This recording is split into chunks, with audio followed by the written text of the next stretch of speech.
Good morning, everybody. It's Matt Dyan. Welcome back to OK Aussie. Hi. Hope you're having a great day. It is Friday, the 31st of October. Happy Halloween to everybody out there. For those that do the light side, the fun side, not the dark and the creepy and the horrible side. I get that. Bit scary, bit negative, bit nasty. But we always look at the positive side of things, don't we?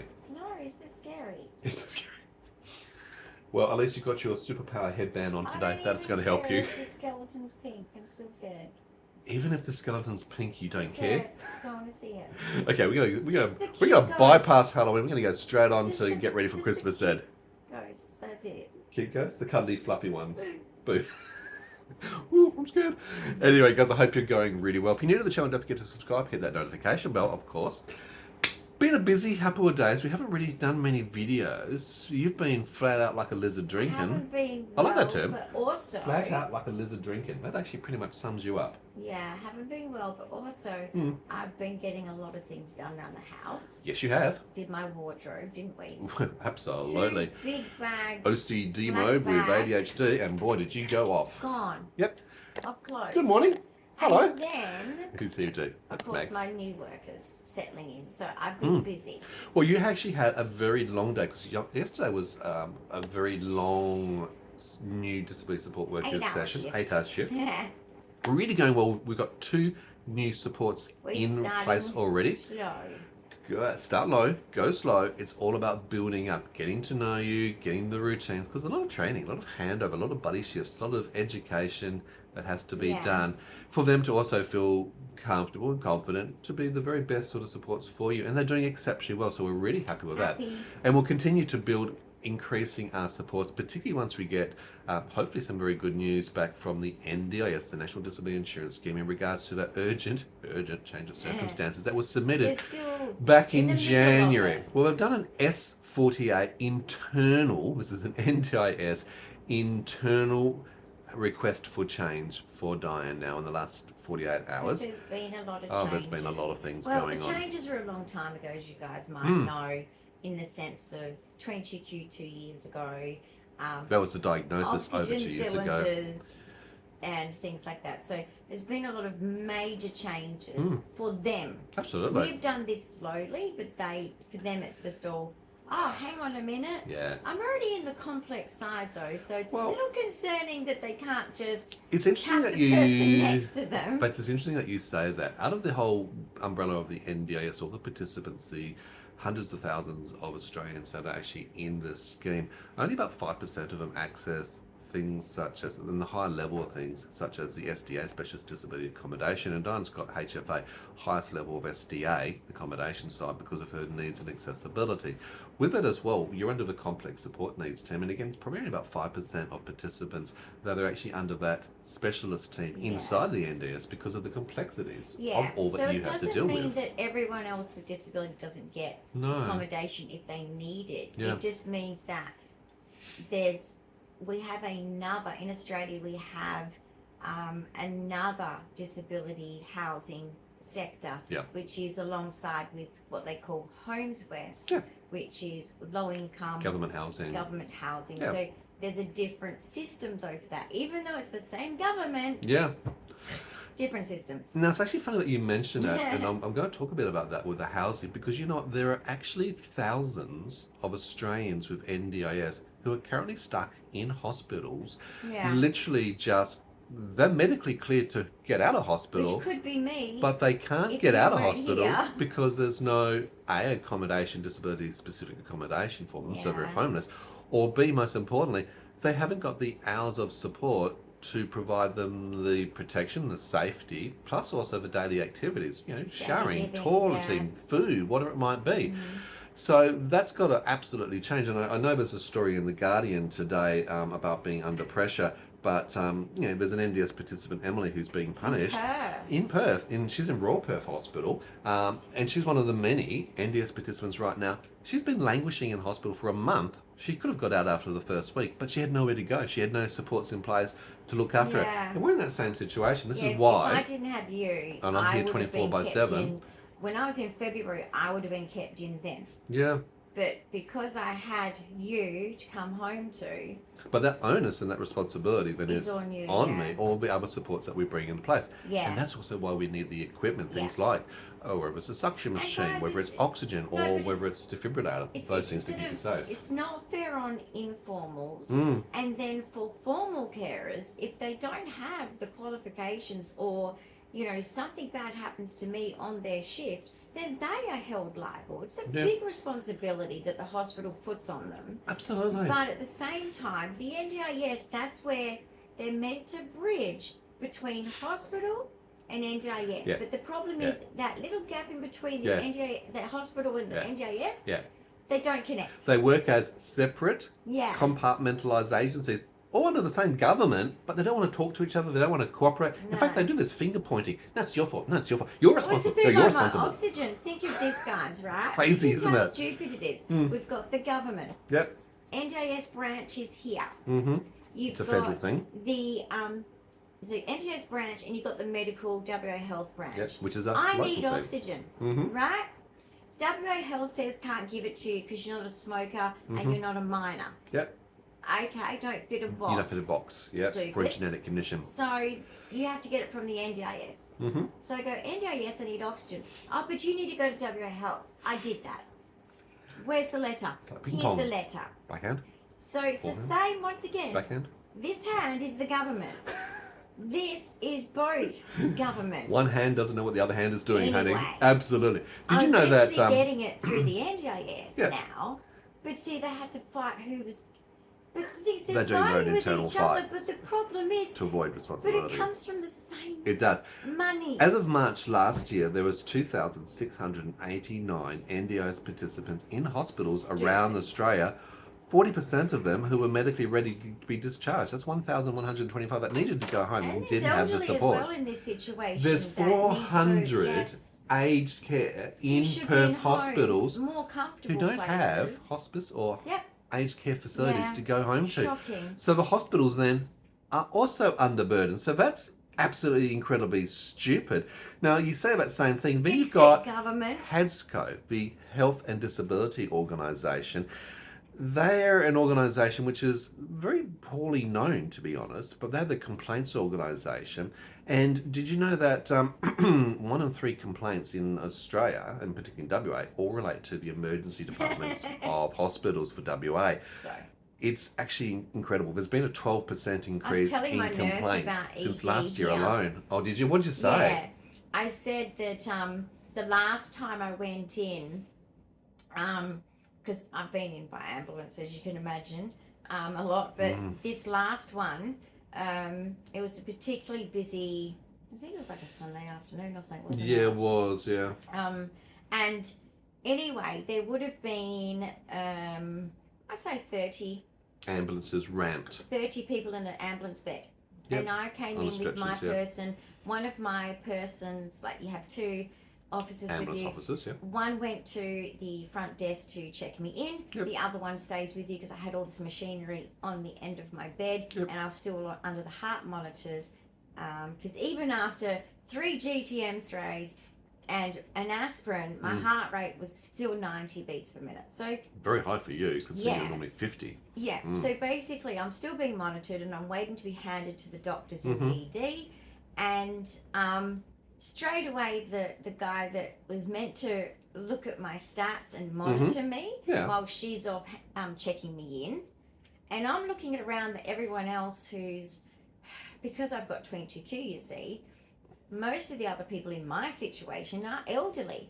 So I'm like, I've got tears coming down because I'm thinking of all of my grandparents. And you're thinking, where's their person? Why are they alone? Exactly. And where's so the family around them? I was very distressed. I was scared because of my own situation going on of like, what's going to happen to me? And I couldn't get to you, by the way, as well. They wouldn't let you I had to actually follow the ambulance in our car to bring all the other stuff forward on, but they wouldn't let me through. Very frustrating.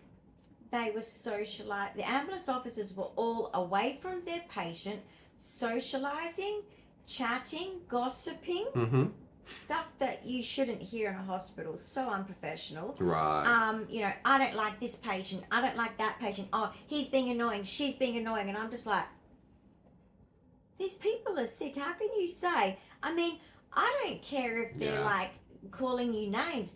If someone's 10 out of 10 pain, people don't tend to be like, oh, please, sir, can I just have some medication relief? Yeah, well, but that's anyway, professionally and ethically inappropriate. And then I heard, too, millennial, don't need me to pick on that younger generation because right. you're not all like that. But these ones were those typical millennials. They were doing a sexual joke walking down the corridor.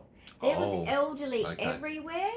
I was there. But we're still a professional workplace. No, but we're in a situation of emergency. Yeah. We've come in by ambulance. Sounds like a playground. Urgent ambulance. And it was just, I just lied there and I cried for humanity, to be honest. Yeah. I cried for humanity. I'm so sorry for your experience once you come in with a heart condition as well. I was like, what is this world now come to? 100%. And speaking of heart too, Dyan, it felt like they didn't care about the fact that they've got their health and they're working and everything's great. Yeah. And they just don't care of us laying in the bed. They think that... It's a disconnect professionally. No, I think that what the world's become like is it's always your fault if you're not well. We've become that way, I believe. Crazy, isn't it? I'd like to hear your thoughts in the comments below about that. And I think that's been a myth that's been spread because of this. It's the power of your thoughts.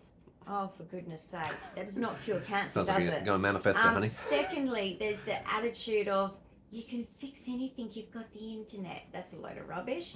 So there is a lot of myths of toxic positivity. Yeah. And anyway, that's what the environment's like. So I'm not surprised. Well, I'm not surprised at all. And look, it's very disappointing to hear that experience. It's also frustrating for myself. And like I said, as a carer, and also I'm Dyan's guardian, and also her translator, as a person who's autistic. Am I going to live? Dyan's going to struggle with communication in that environment. Now, we've changed up the way we're doing it. I will never take the car separately. I'm always going to go in the ambulance with Dyan at all times to make sure that she is supervised and supported so that I can help facilitate communication. Just to let you guys know, in other countries, we haven't always been like this. No. When I've been in an ambulance before, I've had many anaphylaxis, traumas. Many a time. I've had many things, and they have been, I would call, better than a specialist per se. Like more knowledgeable, more attentive, and they actually give you some relief. They actually really are there to help you. And so mature, and that is gone. That has gone. Now, there's a lot of complaints in the media daily in regards to the hospital ramping. In fact, we've got the worst ramping in the last 10 years. Ramping is when an ambulance reaches that hospital, they can't go past the entryway. They're literally either keeping the patient in the ambulance, or they're literally taking him on a stretcher into the hallways before they even get triaged, before they even get seen by ED. And they could be waiting 4, 5, 6, 7, 8 hours just waiting around. And look, for Dyan, who's a person with a multiple rare, but her 22q, most patients actually die prematurely because of cardiac-based reasons, so it's a big concern. One of the graphs, I was just going to show you this graph just up close, and where it disappears very briefly. Classic, isn't it? I'll show you again so it doesn't flick away, just so that you can actually see that. But most of the complaints are actually about quality of clinical care in Perth hospitals, and that's a big deal. They treat you like a piece of meat. Well, professionality was also a big issue. Professional misconduct, respect, rights and dignity, communication. There's things to improve. I had some young ones, and all they were doing is they were student young ones, you know, probably registered nurses, and you know, they were literally babies, you know, early 20s. And they were just checking me in, filling out, you know, they get them to do the basics. So they're filling out nursing name, admission. birth date, you know, reason for being there, I guess, like, which they kind of know as well, but, you know, making sure that you know, but then also address and Medicare number and all that. But they were laughing and sniggling and gossiping to each other, and it was just like... It was amateur hour. Are we in high school now? We've got some high school students doing some practice. But it took almost an hour for them to actually do the nursing admission. I just wanted to say, get out my room. You're really annoying me. Very difficult for an autistic. You're just being really annoying. Can you just leave my room? Like, I'm exhausted. You've been in here an hour. Yeah, you're here because you're sick, not here to have fun. I'm tired. And this is the problem with a tertiary hospital. We unfortunately, we've had to consolidate down from 7 separate hospitals to go that to might the change major when the Perth lawyer gets involved. hospital, which is the tertiary hospital, and because it's tertiary, they're learning, training, and I should be at educating Royal the staff Perth, as they go really. along. Now, the nursing unit manager, the team now know to make sure that you're not getting students, whether it's student doctors or student nurses, because of the care needs and the communication needs with being autistic. That's very important as well. Unnecessary, you know, go and practice somewhere else, I feel sometimes. Scary. Now, yesterday you actually did have a bad seizure. We didn't video record this one because we have the new support staff in place, and I was having to focus on the training mechanisms of how to manage that. It was actually very bad. You actually had 6 tonic-clonic seizures. You had significant dystonia, and you also had a lot of syncope, passing out with orthostatic crashing. I have no idea. You were dropping off with your heart rates and oxygen saturations quite significantly through that event. Now, we don't always get to video record everything. We do have the SAMI 3 camera. That's the camera which, if I can show you just up there in the corner, that's always monitoring Dyan 24/7. So we do have that video footage, but we don't always pick up the phone and set things up when I'm obviously focused in emergency situations. So you do see. It's good to go and look at what was happening absolutely before I went into the seizure. Yeah, and that's always very interesting too, because you're also very predictable, because we've learnt the patterns. We've had thousands now of seizures. The patterns are predictable, as are also the ASMs, the emergency ASMs. In the morning, and I laughed at my support worker. I said, "Don't, just ignore him." And then the poor thing. She said, "But Matt said," is that, yeah, exactly. Matt so we have a right. high predictability model based on certain conditions, and this is the thing. You get to know your patient, you get to know their routines, and when there's sleep deprivation, when there's pain, high fever. So Dyan actually woke up yesterday, 37.8 high fever, and we obviously gave her Panadol to start to bring the temperature down. But for patients like Dyan with 22q, the main cause of seizures is actually febrile, if they're hot, infections, and Dyan's always running infections, and of course electrolyte imbalances, which is always trying to work through with frutamide and other things affecting their balances.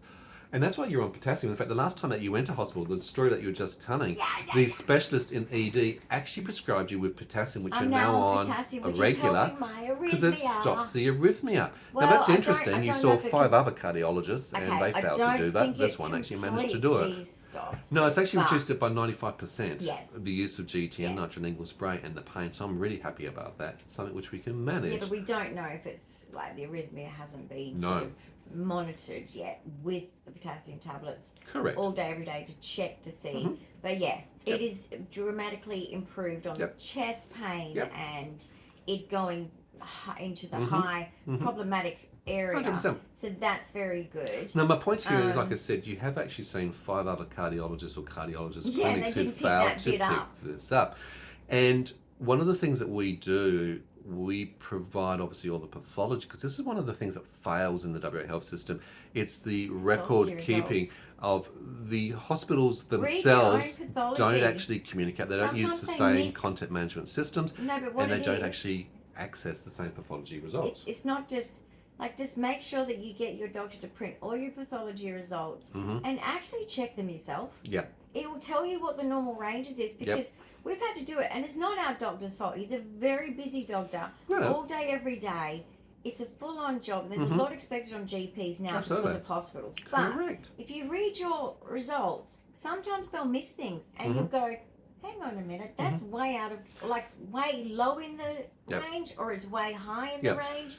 And then when you bring it to their attention, they go, oh, okay, let's do this. Now, the funny thing is, your hospital presentation in February, one of the things on your ED discharge summary actually included your potassium level results, which showed well below level at that point in time. In the February, you were seeing green. That's an effect. You actually have an effect on your vision that actually causes a change, such as seeing green. That's an indication of the potassium deficiency that's going on. It's a bit freaky, isn't it, when you do that? And it's not Kermit the Frog. I said to the junior doctor, it's like, it is normal, isn't it? She's like, yes. And I'm touching the green, and she's just smart. She knew I was autistic, so, but I was like, it's just so amazing. And she's just like, trying not to laugh, but she just smiled. It is. But it's interesting that you have to take note of these things. And as a carer, you do need to actually keep all the records together, build a booklet of all the pathology or radiology results, summarize things if they're at all, because you can look at patterns over time. And just because you say it to the specialist and as the GP goes, why don't the specialist pick this up? It's like, I don't know. Well, Maybe, they're too busy focusing on this or but maybe that it's or because other of things. that thing there. That's why. So they don't know 22q they should, either, doesn't mean that they always do. And they don't. They don't. No. Oh, I don't know anything about this 22q thing. Yeah. Well, you kind of need to. There are 5,000 rare conditions. Each year, there's 250 new rare conditions added.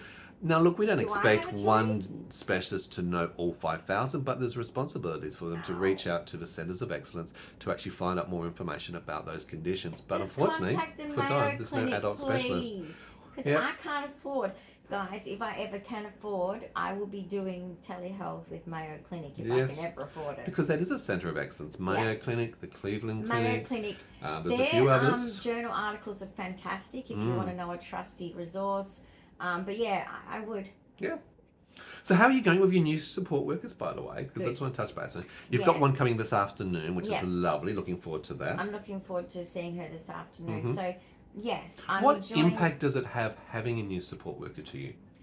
Well, the main thing for me is it's great for me with my physical condition, of course. That's, the main reason for them. Okay, because of living, But, it's difficult when you've been like an independent person because my disability is degenerative.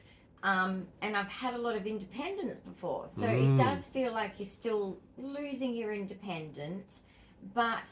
so you're fiercely independent. Yes, whatever you can do, you try to do. I'm still grieving the fact that I'm never allowed to be alone again. Yeah. That I... And why is that?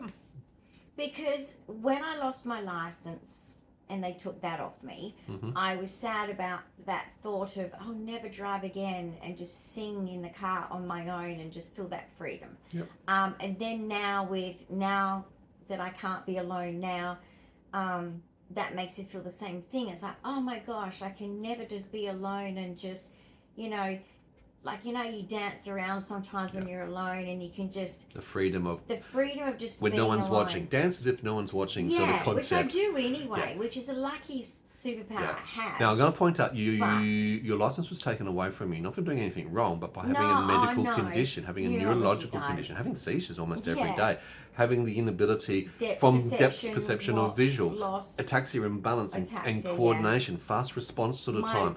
It became unsafe. Response is different. Diane stopped driving herself, making her own decision to do that for 10 years before any medical professional says, oh, I think we should... You shouldn't be driving. It's like, we know that 10 years ago, dude. Bit slow, catch up, but that's okay. We made sure that the rest of the world's safe and she's safe. With dementia. You have it's to literally terrible. beg the doctors to take the licenses off these Same thing happened to my dad. He shouldn't have been driving. You know what, Australia, you need to smarten up on that. Yeah. You need to get these general practitioners, and I'm not saying you all general practitioners are the same. A lot of you probably are sensible with this. But there's a lot of you out there that are letting these elderly, just because of their independence, and I understand. And that's I'm the challenge. 51, I've lost my independence. It's that transition. It's dangerous for them of independence and it's dangerous for others. So you've highlighted the fact that my father-in-law had 2 car accidents. Correct, and that shouldn't have happened. And then you let him drive and he had a 3rd. Yeah. Crazy. Now, you've been obviously indicated that your safety is why you have to have 24/7 supports visible around you. You can have events, whether it's a seizure or dystonia or Tourette's or cardiac or respiratory or anaphylaxis at any time of the day. You can trip just by walking to the toilet. You can fall over by having an atonic seizure any time that's uncontrollable. And there's risks associated to that. It's also just the basics of I can be manipulated with my autism level 2. It's vulnerabilities, isn't it? Yeah. Yeah. And like you said yesterday, you laughed at me, but in the morning you said, I'm not going to have a seizure. How did you know, Matt? This is the reality, is interoception and autism. And you've done thousands of seizures. I was adamant. When is she going to get to learn? When is she going to get to know? She's not going to know. She's adamant that she's not going to have one. I said to my carer, I said to the carer, ignore him. Probably about 5 o'clock today she'll have one. I said ignore him. Like, I was adamant. 5:15 she had the seizure. I was 15 minutes off. You actually gave it a time. Gave it a time. Oh. I can pinpoint now, because look, I'm with you 24/7. I've known you for 34 years. I've seen thousands. Well, no, it's not that. I'm joking, I'm teasing. But this is part of the problem, though. what I'm pointing out is Dyan with Your interoception fault. and also alexithymia and even just executive functioning and cognitive confusion. How is she going to understand her own internal states? We're lucky if we get a minute or two just before a seizure occurs for her to go, oh, something's a bit wrong. I feel funny. And that's what we actually look for as the visual cue. But sometimes we don't get that. Sometimes I'm looking at, and I'm going to point out to the support staff, Dyan's gone quiet. She doesn't normally go quiet.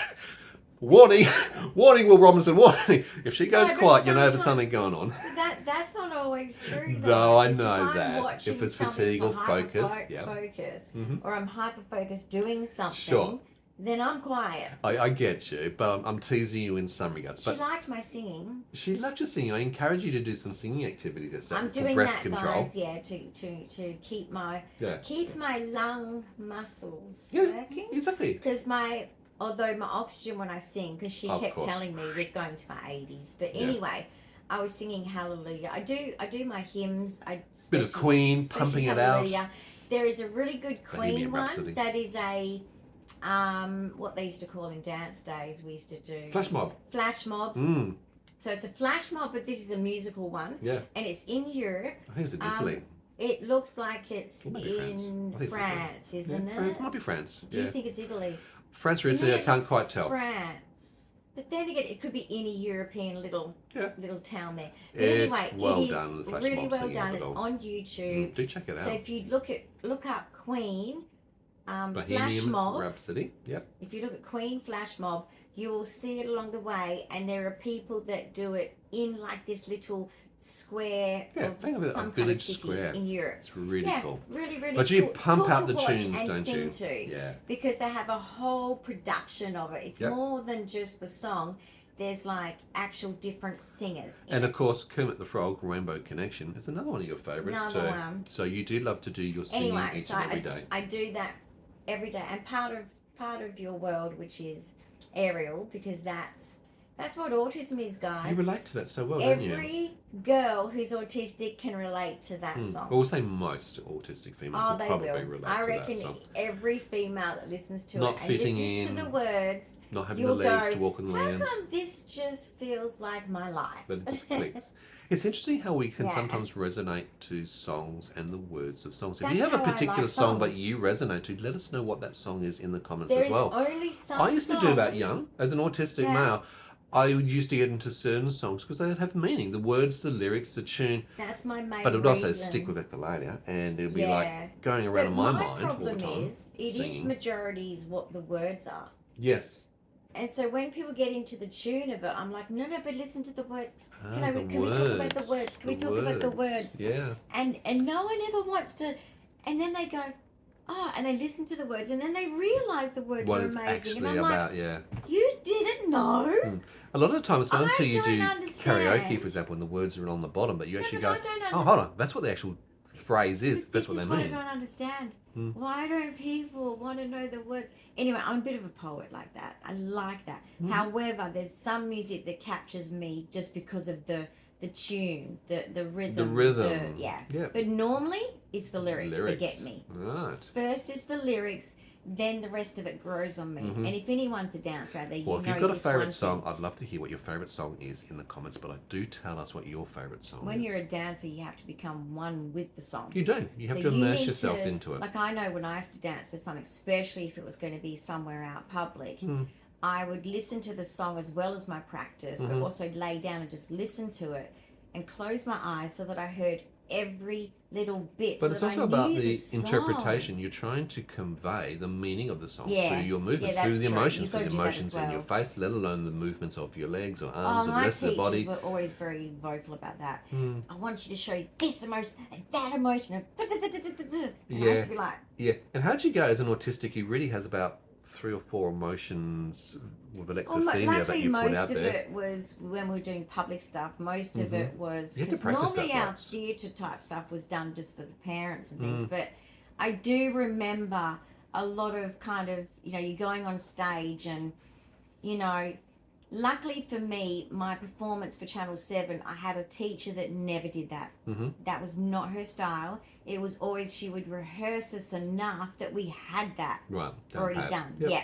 So she never put that. But my other one, and I was doing dance teacher, I did telethon with her, and the difference with her compared to my other one with Christmas pageants and family fun days and was, as soon as I was about to get, and I'd just been in the makeup room, so I was on a high because it was like, this is where the newsreaders, we don't have newsreaders in Perth now, but this is where the newsreaders get their makeup done, and they did our makeup too.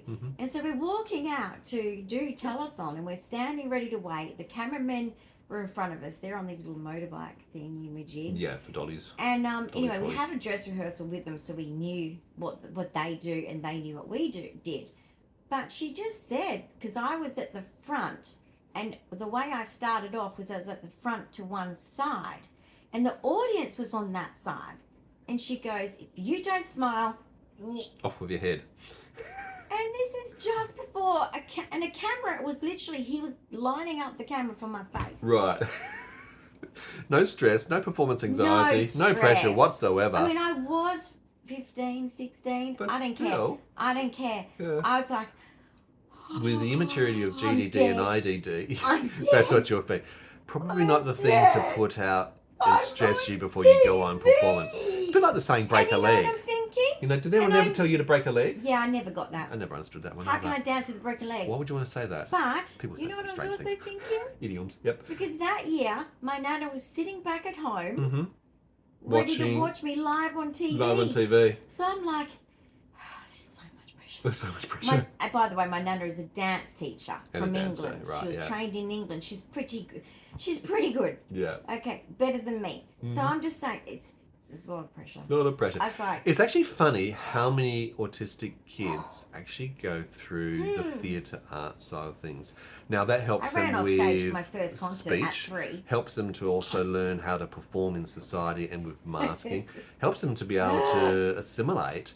And look, you watched a lot of TV shows repetitively to learn about emotions, to learn about I used to watch social stories, to learn about what my to nana even and say. Pa trained me with, actually both did, but my nana who danced and Pa, they trained me with, we watched Gene Kelly, Fred Astaire, we watched Shirley Temple, and they would show me that, and so I would learn facial expressions from that. But then my other grandparents would take me to live shows like Annie and you know, all these things so that I could learn these That's very interesting to foster too. That.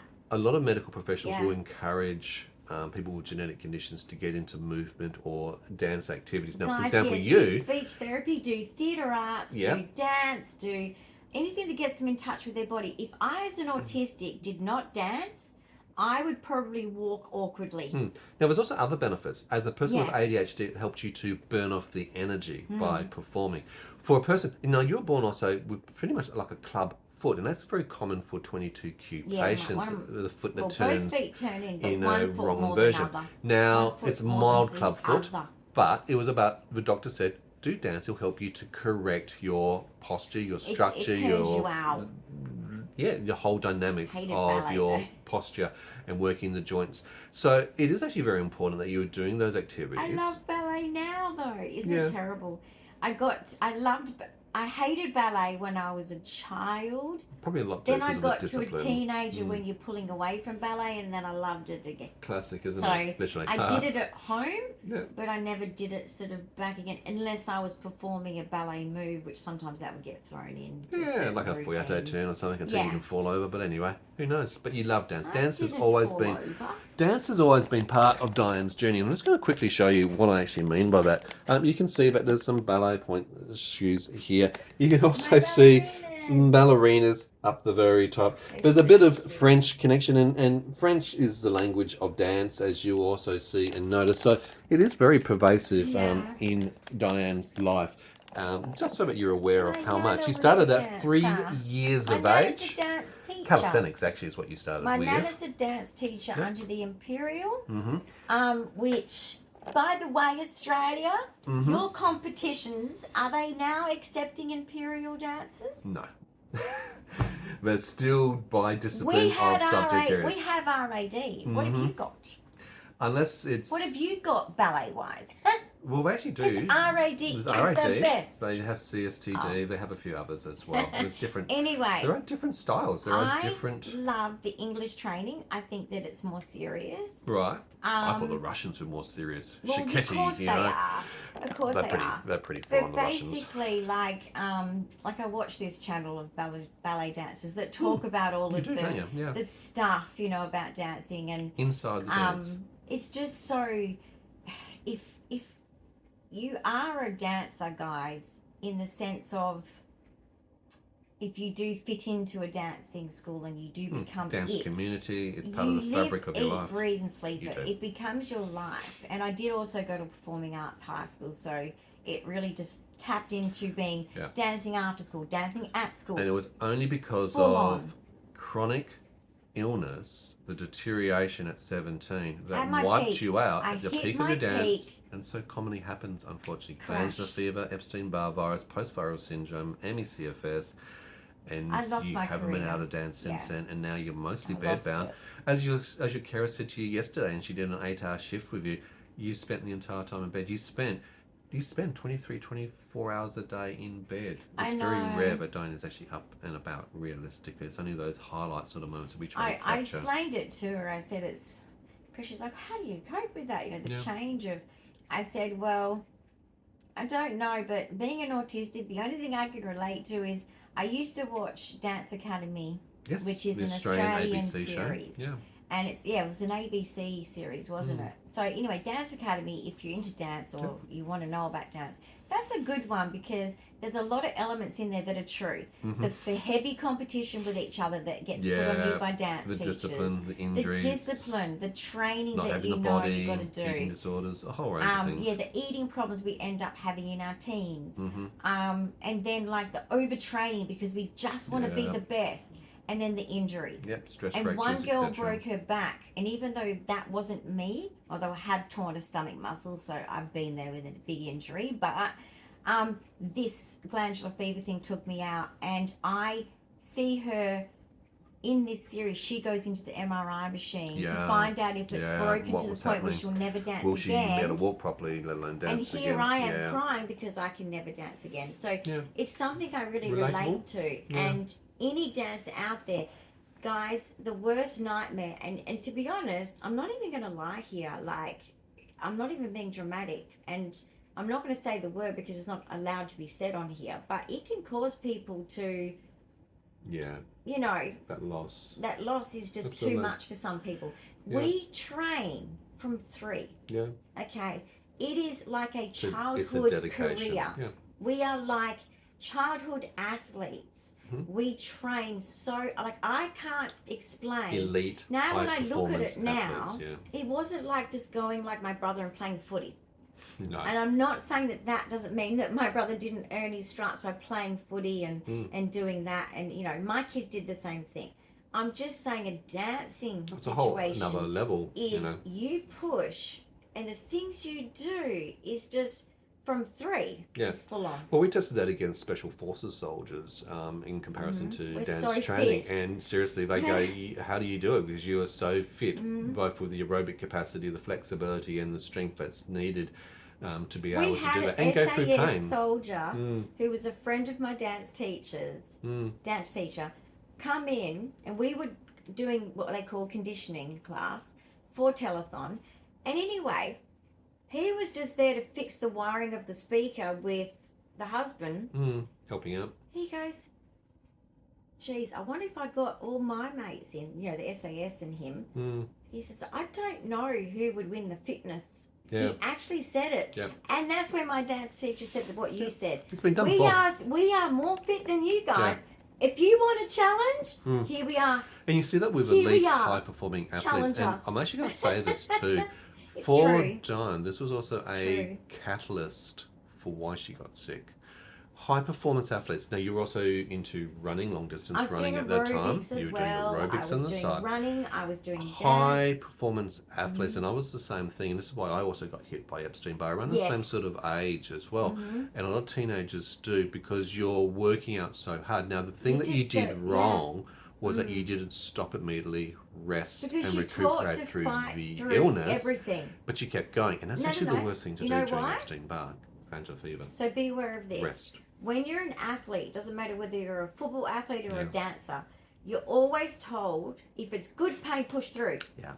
If you're feeling a little sick, push through. Oh, been there, done that. Thing. I know, I've done it on broken bones, so I get that. Exactly. Stress fractures, what's that? Yeah. It's nothing. Shin splints. Yeah. Every weekend. You go home every night and ice and heat cream and everything else in between. Whatever, deal with it. Deep heat. Yeah, the Radox bath, the whole lot of it. Strapping comes out. But it does give you an insight, and it is really cruel when something which is you're so passionate about, when you've dedicated your entire life up to that point, suddenly goes... Now I need to watch Dance Academy. But it's also a key thing too, and as a dance teacher, many people would say, make sure your students know to have at least other options in their life so that there's a fallback, because as a dancer, you don't know if one injury can actually take you out and you can stop your career. Now, a lot go on to maybe do teaching or choreography, but you still need to be able to dance and move. You still have to have other strings to your bow to be able to do things, you know what I mean? And it's an important thing to understand with certain athletic or sports oriented. I was highly sports orientated in my life. I've turned to I had IT as a background. I taught myself at the time, and that's important to have other skills or art. I had fine arts. If you have other options, you can, you know, adjust. You can take off on other tangents in case one pathway suddenly goes, oops, roadblock, and I can't do that maybe for now, for a while, or maybe forever. Amen. Well, you know? Yeah, I know it's forever, but I don't allow myself to sort of think like that, because guys, I could never think like that. But you know what you've done? 3 years old, I have been a dancer. And I'm going to say to you is, you've actually done what I've just actually said. You've pivoted. And even a person with a disability who is in bed, you still do performance art through the channel, through the short videos, you do your singing, because that's my you still do occasional TikTok dances when you've got the energy to do so. So you still keep moving, and it's really important that you still encompass that art into your life, even with a disability. I just didn't enjoy Shakespeare. I thought that was stupid. To be or not to be, that is the question. Why is that a question? My theatre arts teacher, because I was just, it was funny. Right. What did you do this time? What did you say? Look, guys, should I do a comedy? Go around Australia, do a comedy? I think you should. Well, it'll be a sit-down comedy, not a stand-up comedy. I was sitting down. Yeah. And you know the teachers sometimes go from group to group to group to group. Yeah, She was with my group. Okay. And anyway. What happened? As non-dominant as I am. Yeah. Come on. I'm sitting there and I'm making this Shakespeare into a comedy. Come and eat some cheese. Okay. You know, and I'm You're going off script a little bit, right? Yeah. But it was funny, and my friends are piercing themselves laughing. Well, the audience obviously appreciated it. Guys, that's how I kept friends being an autistic. Being just funny. Be funny. Okay. Yeah. Anyway. But the teacher didn't appreciate it. That's also how I kept my mum from beating the shit out of me. Keep her laughing. Yeah. But basically, the strategies we learned to survive. She's sitting there and she's got this big Shakespeare book. We've all got our big Shakespeare books. She just threw the Shakespeare book at me. Oh God! What, you got hit by Othello? You got hit by Midnight Thunder's Dream? My friends were like, wow, that's a bit violent. Actually, you know what? A lot of teachers seem to throw things at you. The blackboard duster, the sports ball, got pushed off a jetty by the physette. Well, the person she behind gets attacked by a lot of teachers, you know. The person behind me was stupid, and I was turning around and helping him. Okay. Stupid child. I was like, you're going to get us into trouble. Yeah. And then look what happened. I got into trouble. School was a very violent place to go to, if you ask me. For her anyway. Telling him to shut up because I want to go play T-ball. You got hit by what? I felt the wind. It didn't hit me. Oh, the blackboard duster missed you. The blackboard duster went, and I turned around and I was like, sure, that's abuse. Thinking in my head, I'm sure that's abuse. Yeah, but that's the era. I felt the, yeah. She's like looking at me and I was like, ooh, she's mad. Did you recognise those indications of body language? When I got to a certain age, right? Yep. This was year 7. Yeah. Relief teacher. Yeah. Okay. I was in year 7. The afraidness was lifting. Okay. Well, so was your selective mute. At that age, just when you're starting to find your voice, she was no longer mute. Oh, I found my voice. She found her voice. She hasn't stopped talking since then. I didn't notice that, by the way. You threw the duster at me. She said, yes. I said, why? You were speaking. I said, but it could have hit me and hurt me. And she's just looking at me. I think she lost it at that point, as in, like, she had no more words. I was like, yeah, I had that effect. So the I crossed my relief arms, teacher wasn't Wednesday having Addams style. wasn't having a good day. This was my primary school problem in year 7. The Wednesday Addams look, you've got it down pat. And the I frown. was like, okay. I was right in my eyes. I was like, you've just abused me. And what is assault? You don't throw things But I was doing students. the right thing. I was telling the boy behind me to shut up. See? In a nice way. Yeah. I said, please be quiet. I want to play T-ball. I want to finish Did you get to play T-ball in the end? I do not remember. Do remember you were too focused by the Dokas. Traumatized me. All right, well, we're going to leave Dyan's hyperintensive didactic memory episodic stories right there. And she does have a lot Do you know of what my grandparents episodic did? memories. Yes, Danny, what did they do? In high school? Yep. Don't talk about high school. Come on. First year high school. First year high school, year 8. Yep, what happened? My You're about grandfather. 13 years of age. All right. My grandfather, I thought, was the seriousness of grandpas. Right, what compared happened? to my other one, which everything was funny. Must be the Scottish father. Okay, so this was the serious that he grandpa. had. Yep. But anyway, this is the serious one. Yep. And anyway, we're staying with them for 2 weeks while my mum and stepdad are building the house for us. And we're staying with our grandparents. Okay. Anyway, we've been driven to school. So, there's this little, at my school, you go down this hill, there's a little roundabout. There's the front office. Right. And I said, oh, no, just drop me up the top here. Oh, you didn't want to be seen being dropped off? No, I'm in high school. You didn't want to be seen being dropped off by your grandparents? Pa said, no. How about we drop you down at the roundabout? Trying to be helpful. In the Mercedes. In the Mercedes-Benz, okay. And drive around. Princess Di. Yep, and you can. That was her nickname in high school. And then I'm going to go and Diane. open Princess the Diane. door for you. Oh, Grandpa's going to get out the car like a chauffeur and open the door for you to get out. Okay. I was like, no, Pa, it's okay. Death by embarrassment for a teenager. Pa, and I'm thinking, Pa's just trying to love me lots. It's okay, Pa. Yeah. And Nana's like, oh, you don't have to do that. I think she's trying to protect me. Right. She's trying to. But it didn't work, did it? But Pa, you know what the kids are going to say. And I'm thinking, come on, Nana, yes, you're right. Yep. Anyway, what happened? For 2 weeks he did this. He drove you right up to the front door. And my friends are like, oh, I saw you. Got out of the car. Who's the Mercedes? Opened the door for you. Ooh, they're rich. Ooh. I said, stop it. That is rude. Right, grandparents out there, please take note of this. This is what not to do. Stop at least 1 or 2 blocks before you get to school. Let the kid out and let them walk to school. Princess Diaries, the movie. Oh, Princess Diaries. Okay, yes, the story not far resonates. From the truth. It's just not far from the truth. Yeah. This is Princess Di. Guys, I hope you've enjoyed today's episode. Big thumbs up of encouragement. So Please hype the channel. It's a new feature on YouTube. It's available for 7 days. You can hype 3 times. And it allows us to be seen more in the algorithm. If you're new to the channel, don't forget to subscribe, hit that notification bell, share our channel so other people can get to see us. And we'd love to hear from you in the comments. We love our comments. Please keep them coming, and we'll see you in another episode real soon. Bye for now. In the future, soon. Very soon. Soon is the future. Yeah, soon. Always. Tomorrow is the future. Yesterday was the past. 10 minutes is the future. It is. Today. Now. Soon. Anyway, bye. Bye.